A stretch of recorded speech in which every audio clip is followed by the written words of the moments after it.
बातमीपत्रात आपलं स्वागत आहे। एसटी आरक्षणाच्या अंमलबजावणीच्या मागणीसाठी सकल धनगर समाज महाराष्ट्र राज्य वतीने पंढरपुरात राज्यव्यापी मेळावा आयोजित असून या मेळाव्यात सोलापूर शहर काँग्रेसचे अध्यक्ष चेतन नरोटे यांनी सहभाग घेऊन आपले विचार व्यक्त केले।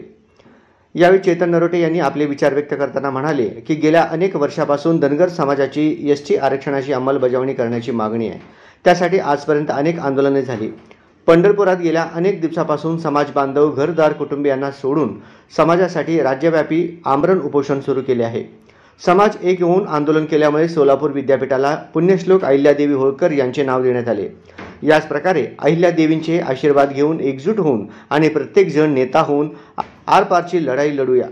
अभी नहीं तो कभी नहीं। राज्यात देशात एकाच विचाराचे सरकार आहे, त्यामुळे लवकरात लवकर एसटी आरक्षणाची अंमलबजावणी करावे, अन्यथा धनगर समाज धडा शिकवल्याशिवाय राहणार नाही, असा इशारा पंढरपूर येथे धनगर समाजाचे नेते सोलापूर शहर काँग्रेसचे अध्यक्ष चेतन नरोटे यांनी सरकारला दिला आहे।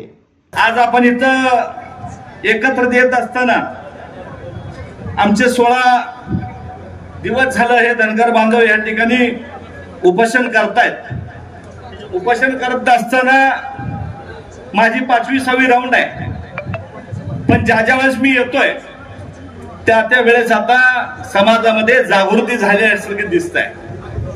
मी येत असताना मोहोळचे लोक माझ्या पुढे होते आणि जो लोंढा होता मोहोळच्या लोकांना सलाम आहे की ज्या वेळेस समाजाचा अडचण येतील त्या वेळेस मोहोळ तालुक्यात ना हजारो लोक हे रस्त्यावर उतरतात। मला खऱ्या अर्थाने समाजाचा गर्व आहे। हे 6 उपोषण करते या ठिकाणी बसलेले आहेत, हे सर्व आपल्यासाठी बसलेले आहेत। आज त्यांच्या घरचे लोक इथं येऊन भेटतायत।